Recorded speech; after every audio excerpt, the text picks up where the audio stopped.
All right, we're doing another redrafting of the top 10 this week as we keep going back through the years. We're up to 2015 this year. I don't know, this year, I feel like this tends to be the trend as we go back further, but like there's less depth because we know which players have been delisted and stuff.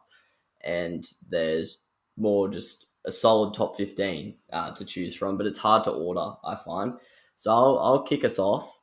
My honourable mentions, I've got a fair few. I've got Gresham, Hopper, Wiedemann, Hardwick, Burton, Miller. Miller was stiff, but he's out for the season, so I don't know. Didn't want to put him in my top 10. And then Jordan Dawson I was tempted to chuck him in there, but no, hasn't played enough games for me. I think you might have been mature age as well, Dawson. Oh, okay, yeah, that sounds about right. So I've gone similar theme to what we've done the last few years. I've got a lot of talls, and in that trend, number 10, I've gone with Eric Hipwood. He's not a superstar of the competition by any means, but I feel like it's a little bit underrated how quickly he just became a reliable tall target for the Lions. Like he was probably like 20 when he started being their week in, week out big man. He's obviously got Danaher up there now to help him out, but he's been pretty solid, and I think he'll be a solid player for years to come. Number 9, love this guy personally. Ben Keys obviously didn't work out for him at Brisbane despite tearing up the knee for most weeks. Loved his work on the Brisbane Lions YouTube channel as well, but got to move to Adelaide and has announced himself as one of the better young midfielders in the competition. He's right up there in my Brownlow so far this year. I think he's leading it for the Crows, and he's in and around the top 10. So he's a bit of a weapon. Rory Sloane's kind of taken him under his wing, and he's doing pretty well. Another man at Crows Land is Tom Doedee, or Dodie, however you want to say it. Doedee. I remember I used to be so confused with that when he was in his like Supercoach rookie season and everyone loved him. But yeah, I've got him at number 8. Probably the hype's probably died down a little bit for Tom Doedee. When he came into the competition, it looked like he was legit going to be a Jake Lever 2.0, but say the last couple seasons, it's not been as dominant, but still pretty solid player. Yeah, exactly. I don't remember which season it was, but I think he missed a full season there. Every season. Yeah, so I think he will be a reliable tall defender for years to come. Number 7, probably a bit lower than people will have this bloke.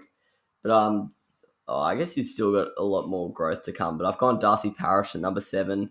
I just like some of the other guys above him, basically. That's my only reasoning. So he's obviously a very good player.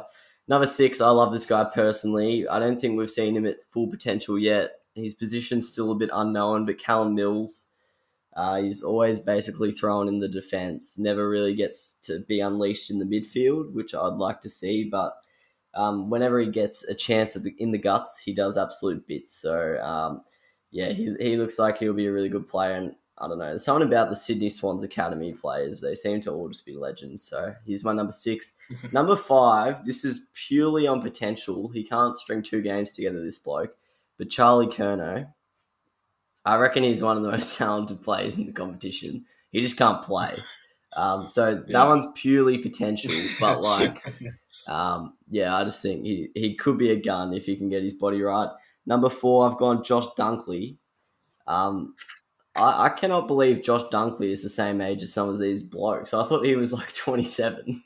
But yeah, I was pretty impressed by that. I don't even think he was a top pick either. I reckon he was like pick 25 or something. So yeah. Yeah, so impressive drafting from the doggies there. Number 3, didn't know how high to put this guy because I obviously think he's a gun, but I think inside mids are easier to find than tall position players. So I've gone Clover at number 3. Love his work, as you mentioned in the Players of the Week section. Absolutely kills it week in, week out. Last year he actually came 3rd in my Brownlow, so I have great respect for him. Made the All-Australian squad last year, but I just think the top 2 guys, their positions are a little bit harder to find, so... Yeah, Oliver in at 3. Number 2, I've gone with Harry Makai. If we did this before the season, I don't know if he would have even been in my top 10. Definitely not my top 5, but probably not even my top 10. But yeah, he's shown himself to be one of the better young forwards. I think the Kings and stuff steal a lot of the attention away from blokes like him, but I think now he's kicking a lot of bags. He's starting to get a lot of attention. I think everyone's starting to see how good of a player he can and will be. And then number one, I'm sticking with it.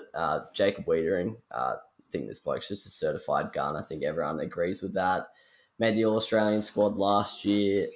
Remember watching a game, I think it was Port versus Carlton last year up at the Gabba, and Port were just had dominating inside 50s, and Weitering was the only thing keeping the Carlton backline together. He was just somehow marking Dixon and also taking intercept marks.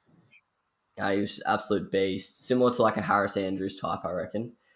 They just have the ability to defend about three blokes and cover about 50 square meters at once. So, yeah, for me, he's going to be a gun in the competition for a long time. So I'm happy with him at number one. Rowie, what about you, mate? Yeah. I'll start with the honourable mentions. First of all, Tommy Duday. I think he was the first shock of that draft.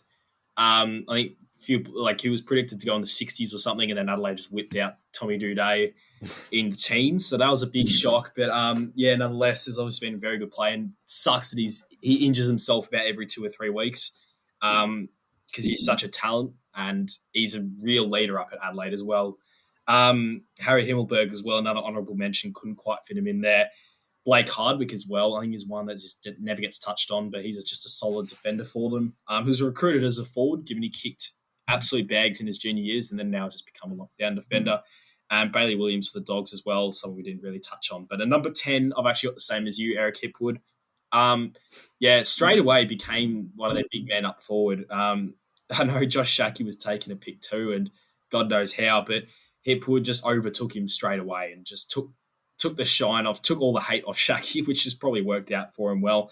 But Hipwood has obviously been very solid for him. He's averaging, he can't go higher. I know I'm big on these key forwards. It's hard to find them, but he's averaging in his career, I think, 10 or even less than 10 touches. And for those to be a quality tall forward and you're averaging those amount of disposals, you need half of them to be goals, and they're not. So for that reason, I'm going to have him at 10. He's obviously very athletic, and he's, if he could just get some more touches and goals and all that sort of stuff, he'd be an absolute freak. But at number 9, I've got my man, Jade Gresham. I don't know if this is St Kilda bias or not, but when fit, obviously he's an absolute star. Tried him in the midfield, and it kind of worked, but kind of didn't. I think his best position, sort of that half-forward role, provides some major X factor, which the Saints list lacks deeply. I've talked about that a lot in the past. So he's very vital for us. At number 8, Darcy Parish has really started to show that he is the midfielder we all thought he would be. Obviously, he had that huge game on Anzac Day, and I think for his sake and just for the AFL's sake, we can finally see how good he was, because he was obviously very highly touted in his draft year. So hopefully the Bombers will just keep on playing him in there and not off the flipping half-forward flank. At number 7, Charlie Curnow, one of the biggest talents, I agree. Just haven't even seen him since, I think it was 2019, which sucks because he's an absolute animal up forward. I think there was that bag of 6 against the Dogs in one game at Marvel. I think Dunkley racked up like 200 Supercoach or something. Yeah. But I just hope he comes back soon so we can see a bit more of that, because the competition, he's one of those players that makes the AFL so much more watchable and so much more exciting, and makes Carlton more exciting. In number 6, I think I've got someone that you didn't even put in your top 10, Jacob Hopper. Has been very, very consistent for the Giants, and in a team where most of their midfielders leave after a few years, he's stayed and he's already played 84 games, and he's really consistent now. He's just consistently having 20, 25, 30, often 30 touches games now, and he's really flying under the radar. If he played in a Victorian team, tables would turn and he'd be an absolute gun. But he's very strong. He's strong through the legs. He can run out of stoppages and all that. He hasn't got like the quickest speed, but he's got really good acceleration, and that match with his strength just makes him perfectly built to be a modern day midfielder, and he'll play 200 plus games. Number 5, Callum Mills. obviously hasn't been able to. He's good enough to, but hasn't been played in that midfield full time. But he's very versatile. He's got a lot of talent. That's the reason why I've got him ahead of Hopper, because, when they need him down back, he's down back. But if he needs to play midfield, he will, and he doesn't just play midfield, he rocks it. So he's awesome for them in there. And number 4, Josh Dunkley, was taken in the 20s. Surprisingly, he was a Swans father-son, and he wasn't actually matched. So the Dogs bid on him in the 20s, and the Swans elected not to match. So came back to bite them, considering the next year he won a premiership in his debut year against the Swans in the team that didn't choose to pick him. And then this top 3 was very, very hard to pick. And I'm going to go at number 3. This is very stiff. At number 3, I'm going to go Harry Makai, just because this is the first season we've seen of him. He's obviously now leading the Coleman. But I just think the next 2 are just... I can't put Eddie the next 2 at number 3. And the only reason I put Harry Makai at number 3 is because the others have shown a lot more. They've obviously shown more in their previous years, but obviously, given Harry's a tall forward, he's not really expected to hit the same heights as the others in his first few years. But I just wish I could have a 3-way tie, but for the sake of argument, I'll have him at 3. At number 2, Jacob Weitering is obviously a freak, and you can pencil him to be an All-Australian fullback for years to come. But at number 1, given the fact that I think he'll win a Brownlow, obviously at some point in his career, I've got Clayton Oliver. It's the only reason. I thought about obviously putting the 2 talls first, but then I thought he's obviously got Brownlow potential written all over him. So once I thought about that, I just thought I've got to have him in at number 1. Same reason for my Cluggage a few weeks back. So, going to round it off with Clary, who was the weirdest looking unit in his draft year.